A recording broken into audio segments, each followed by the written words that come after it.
guys, it's Jerningam here. Breaking news, a bomb which intended to murder police. This is in Ireland, so I'm going to show you this video. Northern Ireland related terrorism has not decreased severe since 2009. Police officer in Northern Ireland. Dissident Republicans have. So before we play the video, we're going to see what this says here. It says, police officer in Northern Ireland says of an explosive device has been detonated. Newtown Butcherla in Coe Freemansion. I mean, why do they come up with these weird words? Sorry if I spelt it a bit wrong there. Murder police officers and army personnel in County Fermanagh. County Fermanagh. I got it wrong. County Fermanagh. And this morning's attack had the potential to kill anyone in the immediate vicinity. I am of the firm belief it was a deliberate attempt to lure police and army bomb disposal colleagues into the area to murder them. At around 10:35 a.m, an explosion was reported in the area of the Cavan Road at its junction with the Watt Bridge Road. Thankfully, there were no reports of any injuries, and an investigation is now underway to establish the exact cause of the explosion. We had received a report that a suspect device had been left in the area of Wattle Bridge on Saturday evening. The area was secured by police and a full clearance operation began on Sunday morning. However, this morning's explosion did occur. Those who made, transported and deployed this device should explain their actions to the people of County Fermanagh and Northern Ireland. They bring nothing to society. They showed no regard when they entered a public road in a public space to create nothing other than inconvenience and disruption to the local community and attempted to murder public servants. I wish to acknowledge and commend the bravery and commitment of those officers and army personnel at the scene of this attack. I would also like to thank the community for their ongoing patience and cooperation.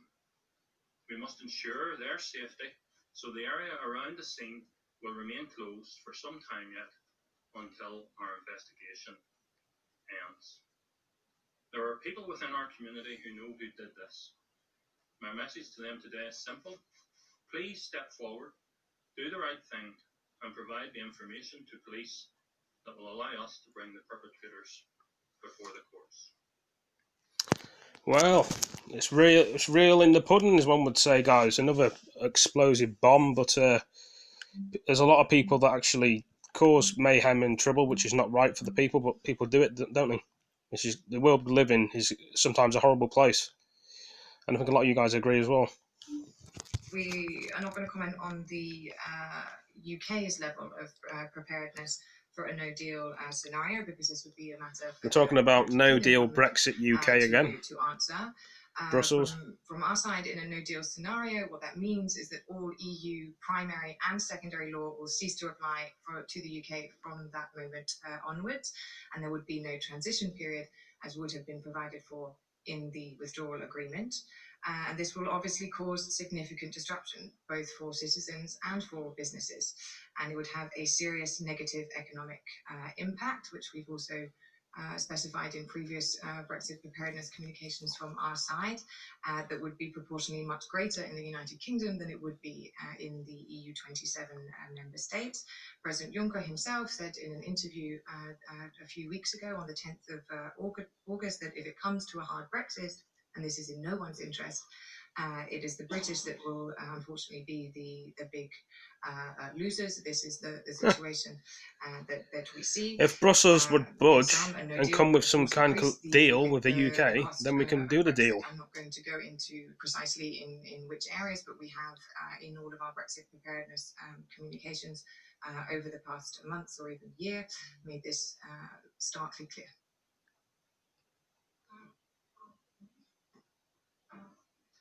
The question was if there are any specific projections, like any specific products that EU citizens will have to do without immediately after the Brexit date, after a no-deal Brexit date on October 31st? Is there anything specific that you could anticipate?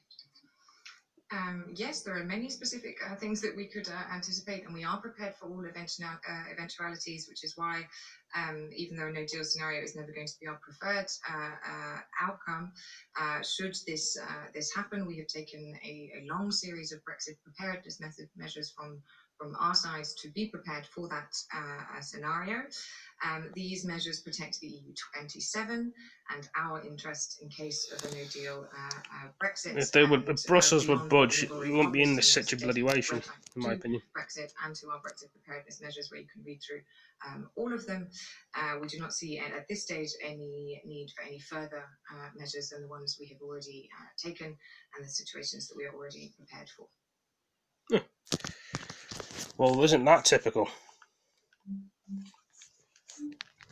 Well, first of all, the first thing we're doing immediately, we'll do it as fast as we can, is to level up funding for education. I've just been talking about education here in Cornwall, and it is Boris Johnson in Cornwall, guys. Primary and secondary, so we're going to be levelling up for primary pupils and secondary pupils up to 4,000 minimum for primary, 5,000 minimum for secondary.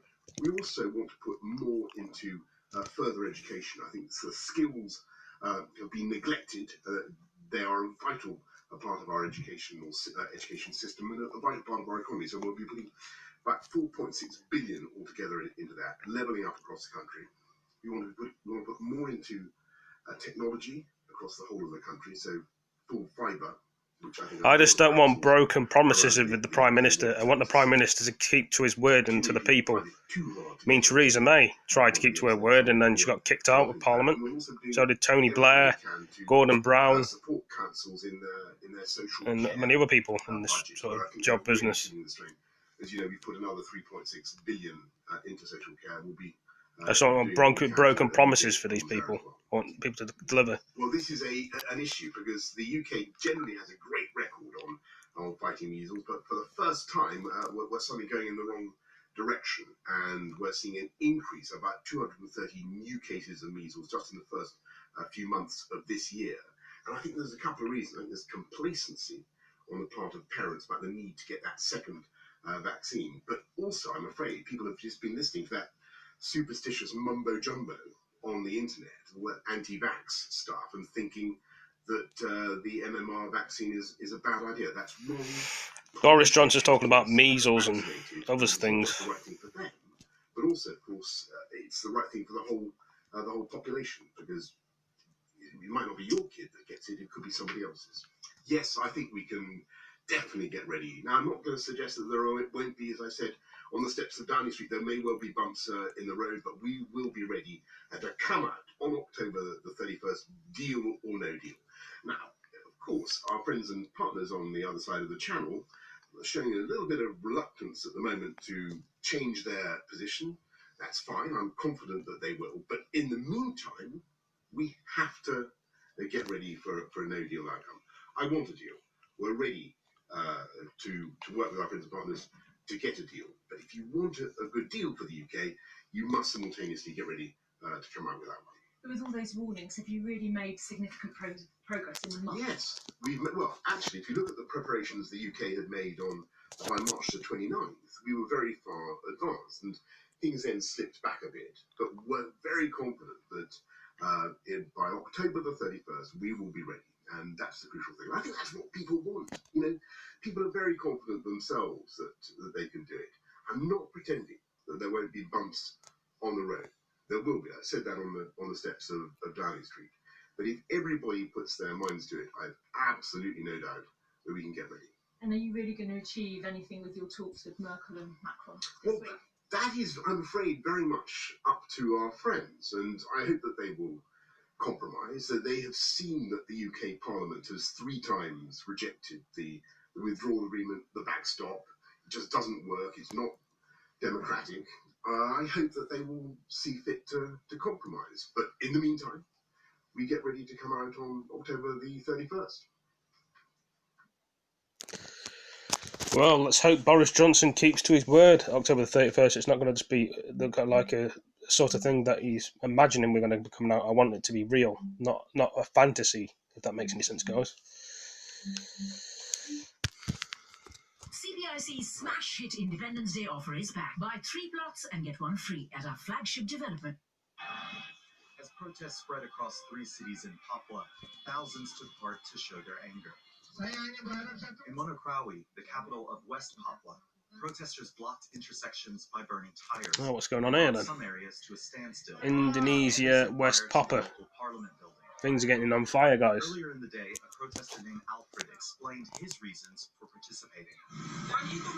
This is racism against Papuan people. Papuan students were attacked and arrested only because they weren't willing to raise the Indonesian flag. The incident he's referring to happened over the weekend, on Independence Day. Rumors spread on social media that ethnic Papuan students living on Java Island had damaged the Indonesian flag. Their dormitory in Surabaya was surrounded by a group of people who were recorded chanting "Kick them out" and other... See, the whole world is getting fed up with the government. All they want is freedom. All they want is peace and money and just a place to be happy. The government wants to make people's life hard. They don't help poor people, they don't help homeless people, they just leave people on the streets. Some people get help, other people don't. They really need to have a sit down and have a proper discussion of this. Our unity as a nation. The government ordered a thorough and fair investigation of the incident and those who had violated the law. We will pursue anyone who used this incident for their own interest. In the past, Indonesia's government has blamed separatists for stoking violence in the West Papua region, which has been home to a low-level armed rebellion by indigenous Papuans for decades. In the first day of Jokowi's government, he took a good policy by giving amnesty in some Papuan political prisoners. However, in the recent situation, he forget about how to preserve the Papuan as a human or human rights of Papuan people. The latest allegations of police abuse are likely to add to their list of grievances. Andrew Chappelle, Al Jazeera. I mean, we can all see it. The world's getting worse. None of us are blind, and we would like and hope the world was a better place, but, Mark Charles hopes in 17 months he won't be working in his dining room, but from the Oval Office in the White House. He's running for president and believes America is ready to elect a Native American. I am running this campaign not as a protest, but to win. A citizen of the Navajo Nation, he launched his campaign as an independent online. Hello, my relatives. My name is Mark Charles. And since the launch, he's campaigned mainly in Native American areas for one very good reason. Native America alone has the power to put me on the ballot in all 50 states. That is incredibly empowering to our communities, which for so many, not just decades, centuries, has been left behind and disenfranchised by this nation and said you don't have any political or voting power, and so you're going to be dismissed. An 18-month journey. The principal plank of his campaign, that from the very beginning the country marginalized many, that the US Constitution of we the people left out women, marginalized non-whites, and put power in the hands of a few. I'm laying out this vision of let's build a nation where we the people truly means all the people. One political expert says those who feel excluded might rally around him, but not running for one of the 2 big parties makes it hard for his voice to be heard. I do think those are the constituencies he would have to win, right? I mean, he knows that he's going to need all of these people who are, you said, marginal in our society, and these are people who are becoming the majority in America. So I think he has the right sensibility. I mean, I think his message of one of we the people is the kind of message that people are interested in, and perhaps why people eschew partisan labels. But I do think the fact that he is an independent speaks to this larger issue that we have with people who look like non-winners. Mark Charles is only the 2nd Native American to run for the US presidency. His campaign is small, his resources tiny, but he believes he has a big message, and that the US is ready for something new from someone whose roots go back to before America was America. Alan Fisher, Al Jazeera, Washington. Well, let me see what else we can actually show in here. I've got an itchy ear again. I keep having an itchy ear for all the wax. Right, so we got Indonesia. Okay, we'll play this one then. A guard of honour for a soldier killed in the floods. After days of heavy rain, a landslide wiped out much of the village in Kabalapara. Among the homes destroyed was Vishnu's. Vishnu, who was with the Indian army, his entire family is no more. All the bodies were recovered except his mother and sister's body, and the search is ongoing. He was just one of more than 200 Well, there's a lot of died floods there, isn't there? after the country was hit by heavy monsoon rains, large-scale flooding, and scores of landslides. As the floodwaters recede, rescue teams move in with radars to search for bodies buried deep in the mud. With the help of radars, we just found 3 bodies. We now have 16 more to find out of the 59 people killed here. We will continue our search operation until the last body is taken out. Last year, southern India suffered its worst flooding in a century. 1 million people were displaced, villages swept away, more than 200 people killed. At the time, experts said land use was often to blame for the flooding. Left, right, and center, we are reclaiming paddy fields and wetlands for other uses. So that is another major thing which aggravated the situation. Otherwise, our floodplains in the form of paddy fields and wetlands would have accommodated most of this water. Can't understand what he was saying there, more but than 50 large dams, which are supposed to protect areas against flooding. But the UN says many were nearly full before the heavy rains fell. Local officials say they've taken action. Situation is under control. We have alerted revenue, police, and irrigation authority. As aid workers start cleaning up and people return, more rain is expected, threatening many of the most vulnerable with more hardship. well, more rain Burden Manley, helps Al things to Jazeera. grow, doesn't it? Rain helps food to grow and crops and stuff and various other things. Turks say the Coventry. A Syrian or Russian warplane is believed to be behind this air attack close to a Turkish military convoy. It was making its way through the opposition-controlled province of Idlib. Turkey says it was heading to one of its Tensions with Turkey observation and posts. Israel. That's in the Hama town of Morek, and like the rebel-controlled town of Khan Sheikhoun, a few kilometers away, it could soon come under Rebels siege control. as Syrian government forces and their allies advance. The Syrian Foreign Ministry is accusing Turkey of trying to stop the army's advance and providing support to what it calls terrorist groups. Turkey's local allies, the so-called Syrian National Army, were recently seen heading to the front lines to help fight the government's military push. The National Army were sent in massive reinforcements to the front lines in Idlib. And the second, we have seen today morning that the Turkish army has sent massive convoy to Khan Sheikhoun in order to establish 2 bases there and to prevent the Assad regime from cutting the M5 highway.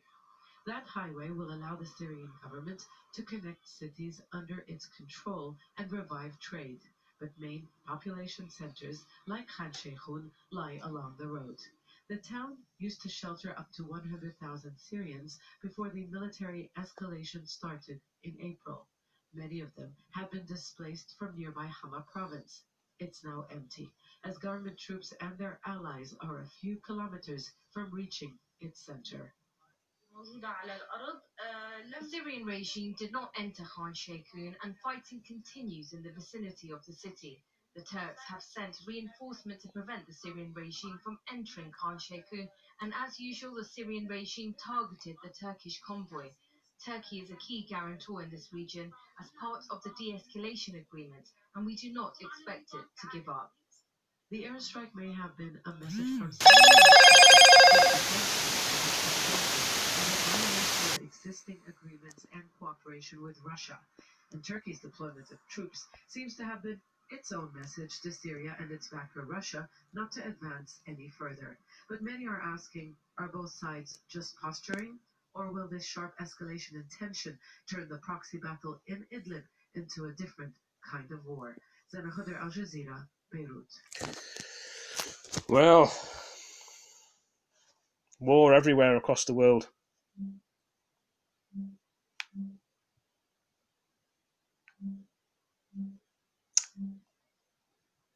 kind of world we live in, guys.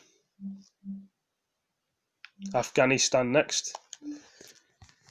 It's a day for celebration. 100 years ago, Afghanistan gained its independence from Britain. Britain used to own Afghanistan years ago. We are very happy that we became independent on this day 100 years ago, and that's why we are celebrating it. I'm celebrating Independence Day today. I'm happy. I like the flag. Children play cricket, calling it the Great Game. It's a hangover from British colonisation in the region. Yet these children are unaware of another great game, played when their modern history began. In the 19th century, Afghanistan was caught between Russia pushing south and the British expanding from India. Afghans fought to retain their sovereignty, but were repeatedly occupied by the British until the treaty was signed in 1919. Decades later, during the Cold War, Afghanistan was again stuck between two world powers, Russia and the United States. In 1959, Dwight Eisenhower became the first US president to visit the country. Both nations courted Afghanistan for influence, leading to rapid modernization and a more liberal Afghanistan in the 50s and 60s.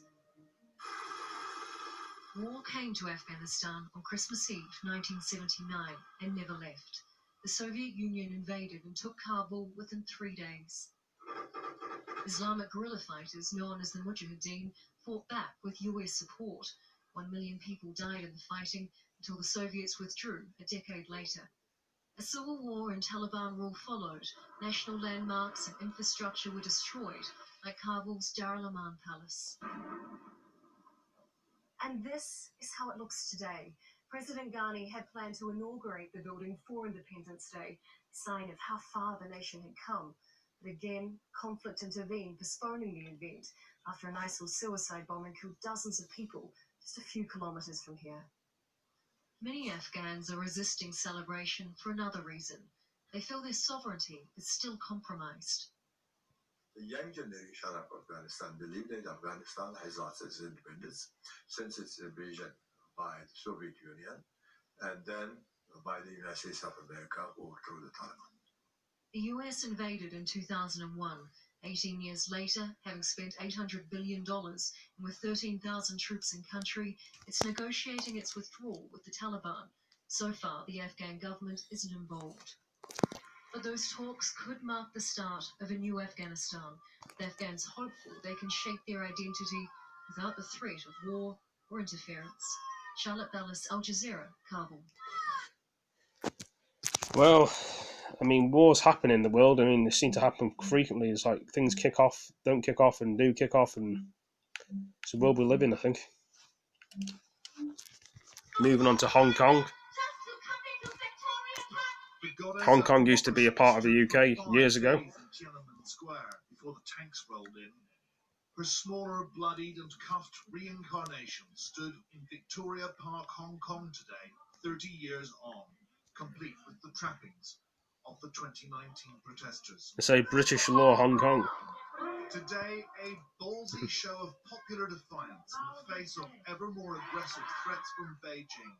A vast sea of protesters, the young and the old, whose cheering and chanting echoed off the surrounding skyscrapers.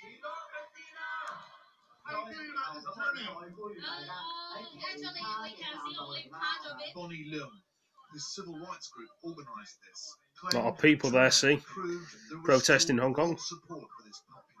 Picture of CNN. No matter how much violence we have seen from the police, we are scared, but it's not enough to scare away from the streets, scare away from the campaign. We will still soldier on until we see our demands be responded by the government.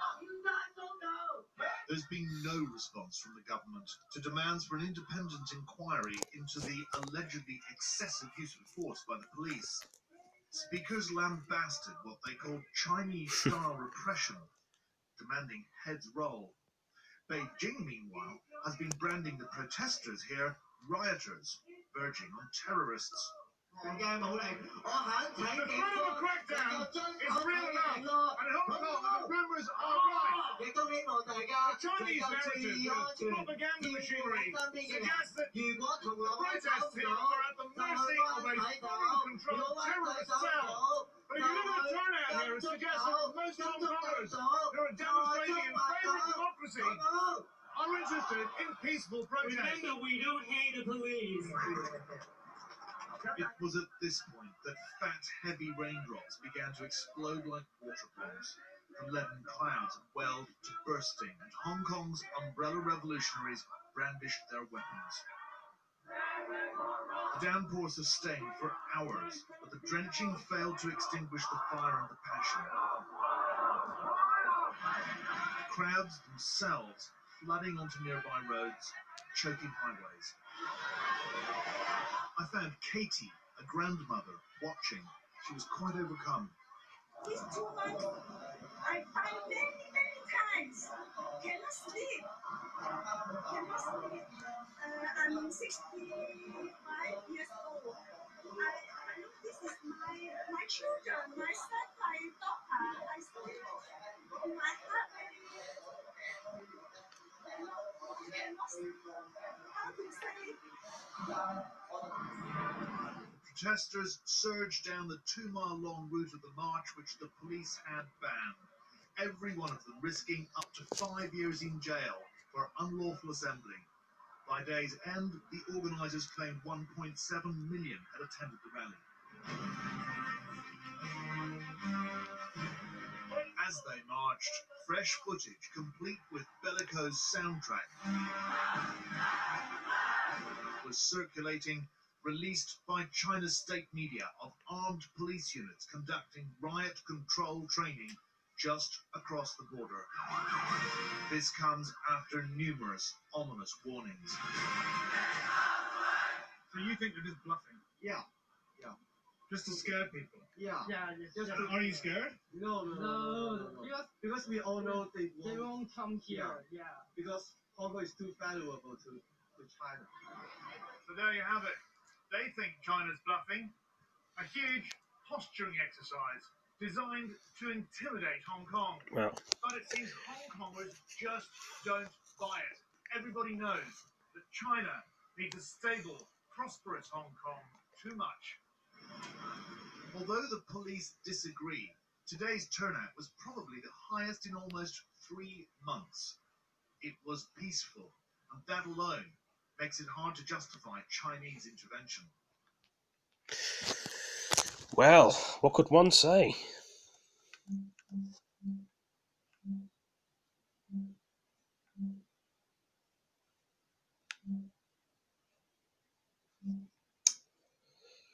Like I say, okay, so we've got Donald Trump here as well talking. We've got other news, whatever the hell that is.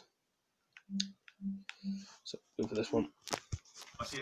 Before we get to the ICC dynamic here, he's got, 95 lawyers in court with him.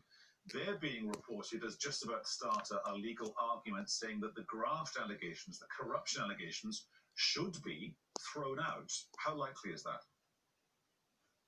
Well, I mean, the question here really is whether or not there is sufficient evidence for this trial to continue.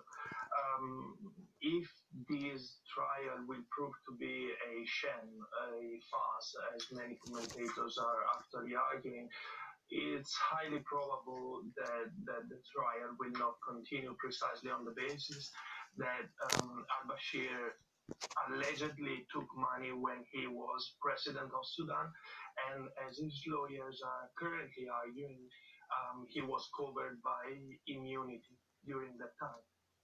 The authorities don't want to, on the face of it, hand him over to the International Criminal Court in The Hague, should that ever happen. Well, I mean, this is a long-standing debate. Right now, what we are seeing is a contrast between two opposing views of what justice should look like. Whether or not this will be the case will be seen in the future. Right now, there is a problem that we need to discuss, which is should we issue warrants of arrest against a powerful president if this impedes the solution of the conflict that is ongoing in the country.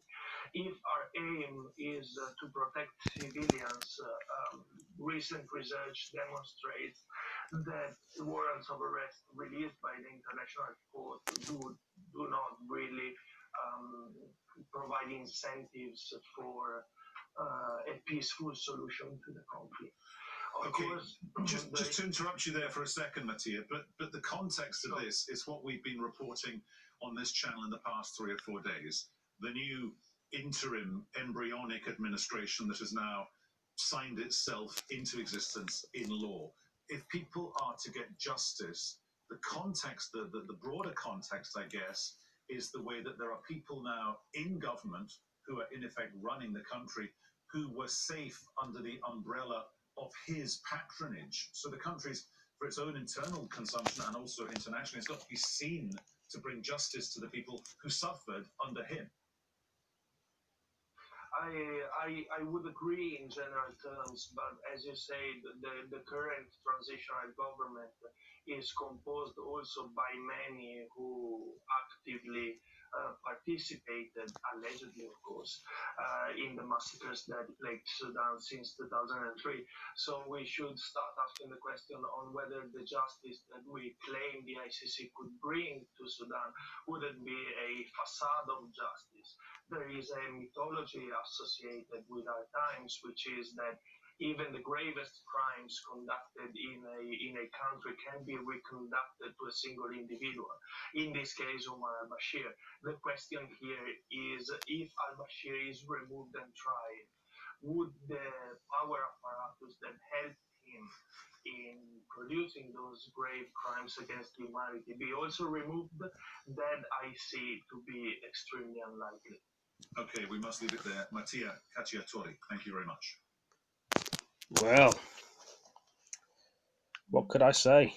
Or what could one say? So your business is finally open for business. I'm going to move to Donald Trump now, I think. Create a campaign that gets the word out. That's what Donald Trump's been saying about the world. Seems like business is good. So good. I hate all these adverts on here. The all-in-one marketing People have to from mail. promote their businesses and work and stuff. Greenland, I don't know, it got released somehow. President Trump has expressed interest in buying the world's largest island. And I guess when he first raised it, people thought he was joking. President Trump wants to buy Greenland. Denmark essentially owns it. So the concept came up, and I said, certainly, strategically, it's interesting. Essentially, it's a large real estate deal.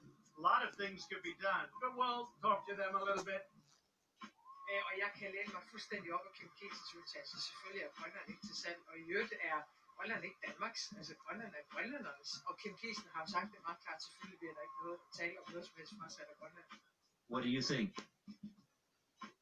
He's crazy. It feels as if he's very patronizing. It's stupid. He can buy anything, I guess, or this is what he thinks he can, but you can't. Sorry. We're looking at it. It's not number one on the burner. Donald Trump wants to buy Greenland. Bloody hell.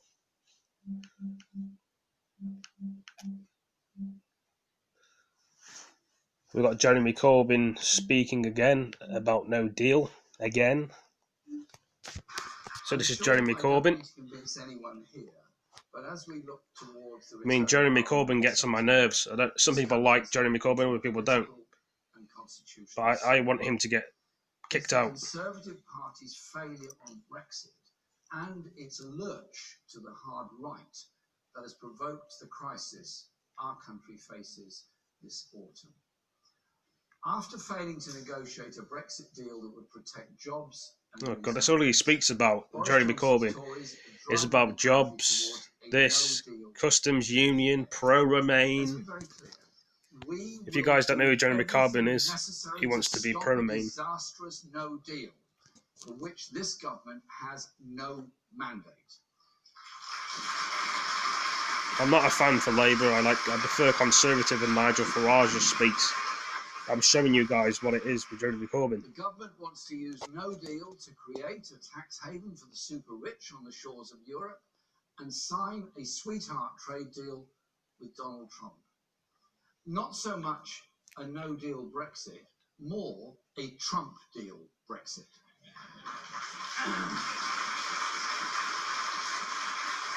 Have no doubt, no deal would destroy people's jobs, push up food prices in our shops, and open our National Health Service to take over by US private healthcare corporations. I mean, he talks a lot of shit, Jeremy Corbyn. Is not for sale. He's like one of them irritating things that shout at the back of the room, Jeremy Corbyn is. But that seems to be a price that Boris Johnson is willing to pay. Because it won't be him or the wealthy people that run the Tory party paying for it. It will be you. It will be us. It will be our people.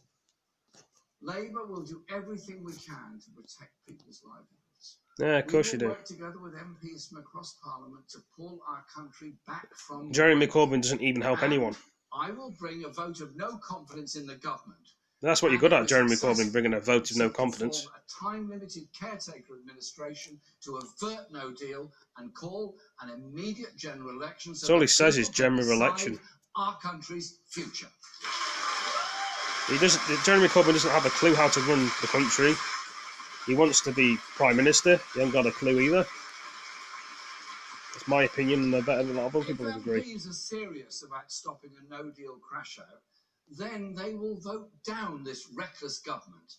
And it falls to the leader of the opposition to make sure no deal does not happen and the people decide their own future. That is our responsibility. Yeah, and Jeremy Corbyn's full of it. That responsibility, and will carry it out in Parliament. At least Boris Johnson speaks sense, even though he's Conservative. Jeremy Corbyn just likes to write around crap. Labour believes the decision on how to resolve the Brexit crisis must go back to the people. And if there is a general election this autumn, Labour will commit to holding a public vote to give voters the final say with credible options on both sides, including the option to remain. 3 years of Tory failure on Brexit have caused opinions to harden to such a degree that I believe no outcome will now have legitimacy. Right, I'm going to pause this a minute, guys, because I need to tell my friends I'm doing a video. Right. You're right, Vampire. First person, you there? Hello? Is anyone there? Yeah. Is Vampire there? Yeah. Tell Vampire to unmute me. He's not talking now. Well, tell if Vampire asks where I am first person, tell him I'm filming something on my phone for YouTube. So tell him not to text me or call me. He's asking you now? No, I'm telling him that because I'm trying to film something on my phone, and I want it to go into YouTube about the news. So if Vampire wants to know where I am, tell him I'm just busy at the minute. Yeah. Alright. If he asks where I am or where's Jerningam, just tell him I'm busy. Yeah. Alright. So when you hear him talking, tell him that because yeah, all right, cheers.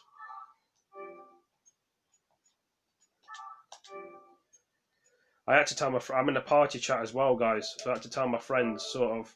I don't want my friend messaging me and texting me while I'm trying to do this video.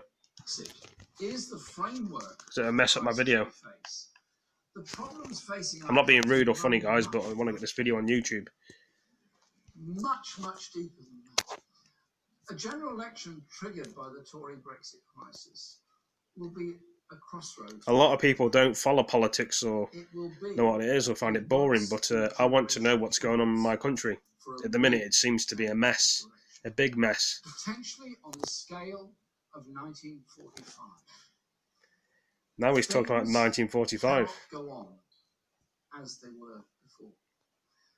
The Conservatives and a very wealthy establishment that they so happily represent have failed our country. They've failed to protect living standards. They've savaged our public services. Look at the cuts that have happened at this very centre, and you all know. So all he speaks about is cuts, general elections, getting our country back, rebuilding the country. This is all Jeremy Corbyn speaks about. Helping the people, customs union.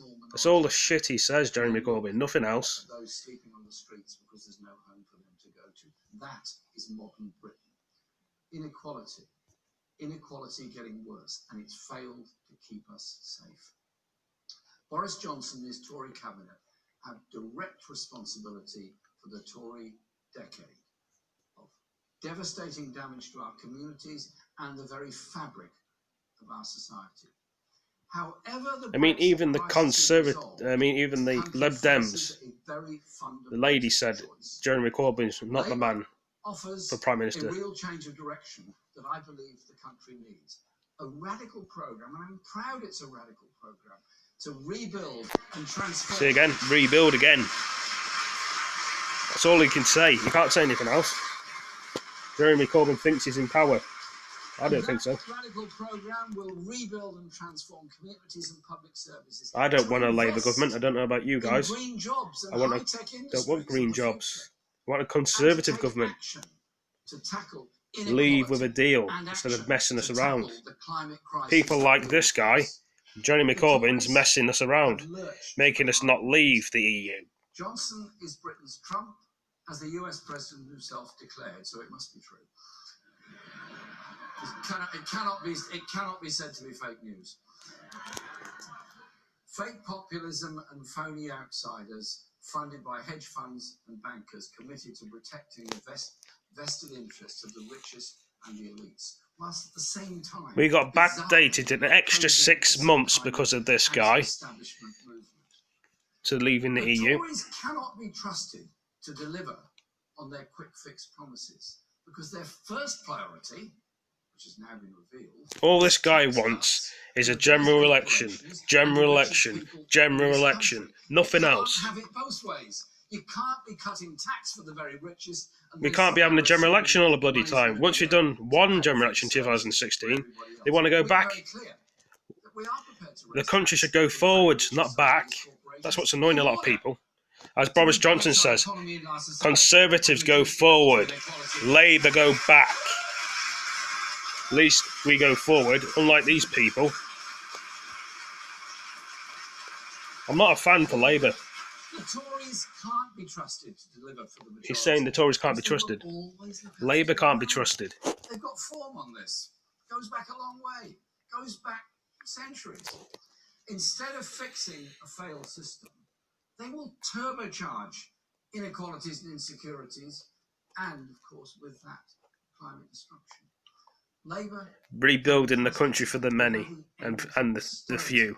To take on what it says there. Vested interests that are holding people back, and to transform our country, as we said in the general election. I'm sorry I'm getting mad, guys, but people like Jeremy Corbyn pushing us back. Steps necessary to protect our environment. Jeremy Corbyn's going to do everything in his power to ruin Brexit, to stop Boris Johnson from delivering.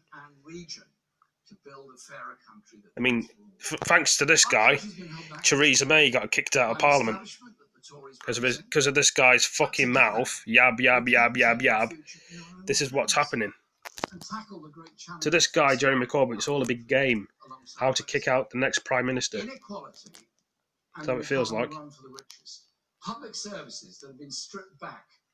It's up to you guys to decide which side you're on, the Conservatives or the Labour. I'd pick Conservatives are better. Inequality holds us all back. The reason why we're getting holded back is because of you, Jeremy Corbyn, and your stupid group. We don't have to be a country of food banks and rough sleepers at one end, while the super rich dodge taxes at the other. I mean, this guy here is in charge of Labour, the guy that's speaking. He's not the Prime Minister, but he thinks he's the Prime Minister half the time. I mean, Jeremy Corbyn's on very thin ice, in my opinion. Labour will require the big multinational corporations to actually pay the tax they owe in this country. Tories will cut tax for big corporations. It's Labour that will get more money in your pocket. Oh yeah, of course he will. Lying from your teeth, We'll Jeremy Corbyn. introduce a real living wage of £10 an hour, including for young people who deserve equal pay for the equal work and contribution that they make to our society.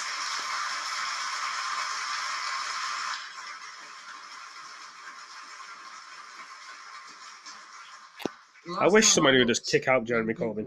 Didn't get charged less in cafes and restaurants, didn't pay less in supermarkets, didn't pay less in rent. They have the same needs. Talking about rent, talking about paying bills, talking about shit. People know all this stuff anyway. But we do need to go further. The problem with an unfair economy isn't just the imbalance of wealth, it's the imbalance of power. So we'll give working people more power. Yeah, of course we will. Better wages and have security at work. Don't run before you can walk. Workers on company boards and give the workforce a 10% stake in large companies. So you see why I get so angry, guys, with Jeremy Corbyn. I know he's only doing his job and he thinks he's helping the country, but he's not. He's making it worse. They have to work until they're 75.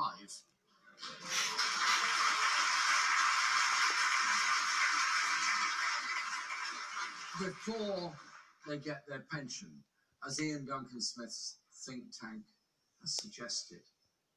A policy that discriminates against working class people, especially those in manual jobs. And that's from jobs this, jobs that, jobs this. Credit and a number of other things. We're not having any of that. It's past time that we rewrote the rules of the economy. Rewrote the rules. Don't make me fucking laugh. To the hands of the majority. And that principle of empowering people doesn't just apply to the workforce. That's why we will bring rail, mail, water and the national grid into public ownership.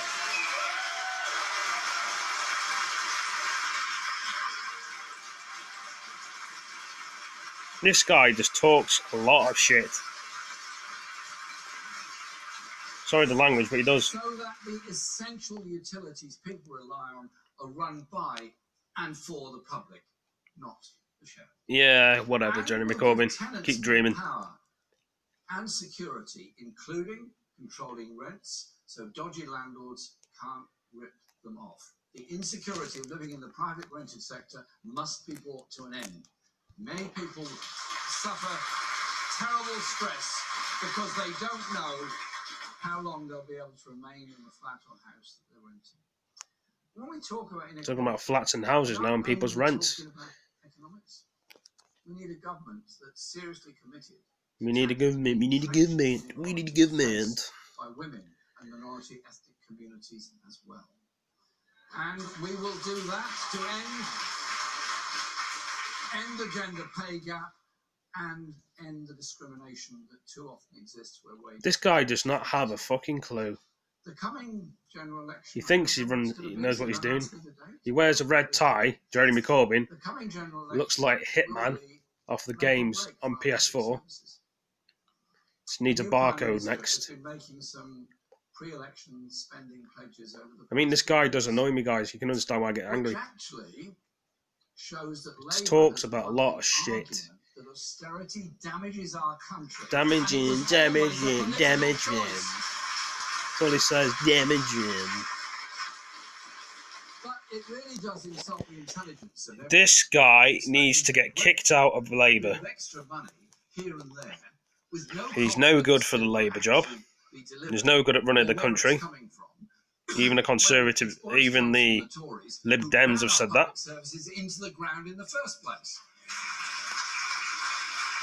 This is the guy what thinks it's funny, backdating the referendum when we're supposed to have left last year, or trying to leave in 3 years' time.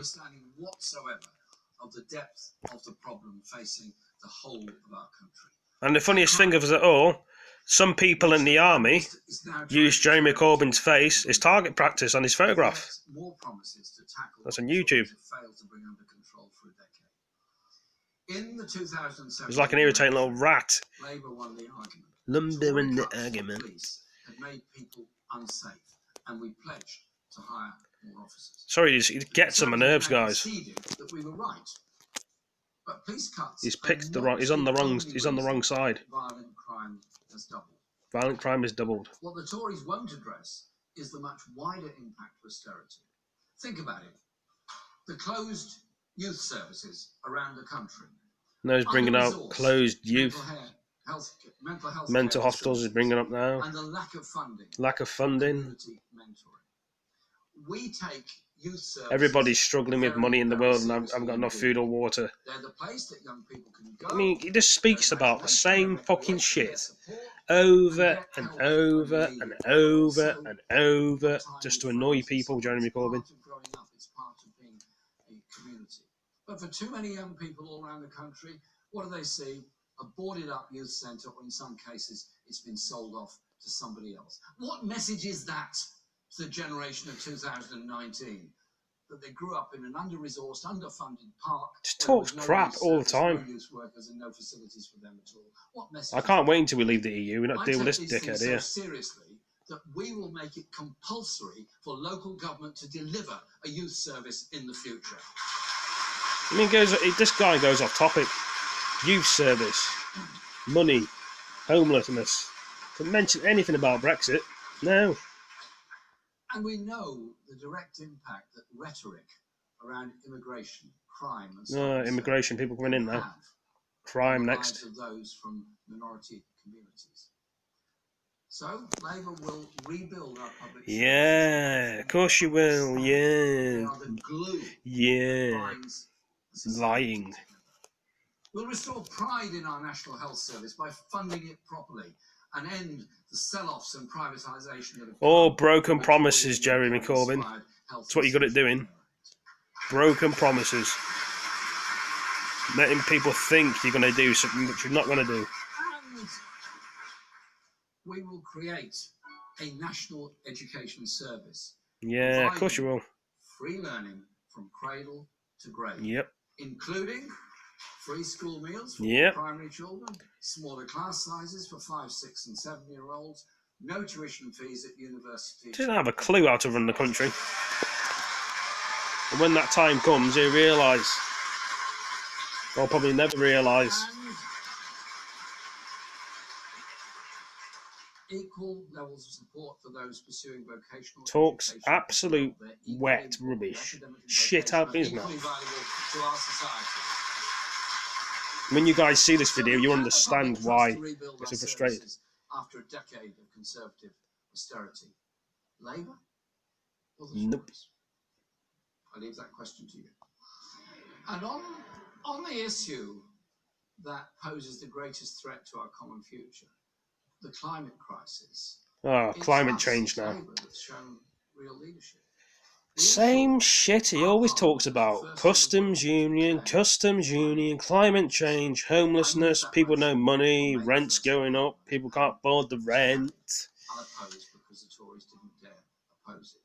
But Stop no deal, declaration be a is big obviously fucking important. idiot. That's the first step. But that must be followed. That's why I get annoyed. Radical, And you guys are probably on the same boat as well with this idiot here. that can really only be delivered by a Labour government. It's pro-Labour. I don't think that's going to work well with this Party country. that scrapped the Swansea Bay tidal lagoon, effectively killed off onshore wind power projects. Wind power and is now. forcing fracking on local communities who oppose it. The only thing that's fracking is you, Jeremy Corbyn. You need to get out of party. Into an opportunity. You need to back down, Jeremy Corbyn. Your time is over for trying to ruin things for people and the Conservatives. That's how I feel. And that green industrial revolution will create 400,000 well-paid, high-skilled jobs. Yeah, talk about jobs again. Nothing else to talk about, you fucking knob. Parts of the country that have never That's why I get annoyed with him. from the decimation of our industrial base by Thatcher's government. Yeah, Places you're like fucking where the closure boring. of the steel works cost thousands and thousands. The video's nearly finished now anyway, this Many other dumbass. cities around the country that suffered to the same extent because of that headlong rush to closure and privatisation by the Thatcher government in the 1980s. Imagine This guy's head is so full up his ass. He doesn't even know how to. He's left to his right. Green energy. Or if towns Well, that gas and used to electric now. build railway locomotives Trains and now he's railway talking about. carriages built the next generation of high-speed electric trains. Just imagine. Just How it would feel imagine for you could those fucking commuters back to once down. again Just be the imagine we beating don't need heart Jeremy of our Corbyn in economy here anymore. whilst reducing Just our do greenhouse Brexit deal. gas Just emissions and giving imagine. our young people a real future. The future is within our grasp. Future's got our But I grasp. ask again, who do you trust to act on the climate emergency? Who do you trust? Labour. Or the Tories led by the current Prime Minister? We I wouldn't cannot trust Jeremy afford Corbyn if I threw him. more of the same, but even worse. The future could be fantastic. New technologies have the power to liberate us and help tackle the climate emergency. But for too many people, the future Just is give up, frightening. Jeremy Corbyn. Young You've people lost. uncertain what their future is, where they're going to live, what job they'll get, what training they'll get. Because the technological revolution that's We happening all know you don't know how to run the has been country, used Jeremy instead Corbyn. to benefit the wealthy, Boris while Johnson's driving better than you, down Jeremy pay and Corbyn. security for millions of other people. The next Labour government will take on those who really run our country. Yeah, whatever. Bankers, the tax dodgers, Yeah, and the big bankers now. corporates. Money, So yeah. that the real wealth creators Labour are backwards. Conservatives are forwards. can have the services, jobs, Yes, and futures that they deserve. whatever. Because when Labour wins, Labour wins. Don't make me the laugh. wins, the pensioner wins, the student wins, the Nah, office worker wins, the engineer you won't wins. win. You haven't got the numbers to win, Jeremy The Corbyn. chaos and dislocation There's more Conservatives and of a no-deal more Brexit Labour is numbers. real, very real. It is very and real. threatening, as the government's leaked Operation Yellowhammer dossier. You're not going to win, Jeremy Corbyn, so keep dreaming. It makes it very clear, crystal clear, how bad things will get if there's a no-deal exit. How bad things would get if there was a Labour government in this country. That's why we will do everything Conservative. we can to stop it. Then, after years of elite-driven austerity and neglect, we'll recharge our politics with a massive injection of democracy. Democracy brings health, brings justice, brings hope. This guy just hasn't got a clue. And I'll laugh, and the day when we leave the EU, goodbye, Jeremy Corbyn, that's what I say. In the driving seat. We will rebuild our public services by taxing those at the top to properly. This will be in history. Jeremy Corbyn fails. We'll drive up people's living standards by boosting pay, improving rights, and running our Improving utilities rights, boosting and the pay, economy in the broken interests of promises. the millions, not the multi-millionaires. Talking about And millionaires. we'll transform our communities. Yeah, of course you will Investment- transfer the community. Investment in every part of our country. More lies, Jeremy Corbyn. Inequalities between This is what business Jeremy and Corbyn's good at, lying, guys. got to be addressed. Breathing new life into our high streets. He does not have a clue. To older people and hope and You're not fooling anybody, Jeremy Corbyn.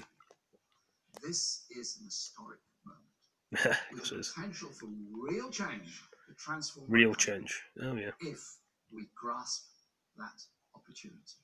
Thank you. Well, that was an absolute shit shamble, in my opinion. I don't know what you guys think, but I'm not a fan for Labour.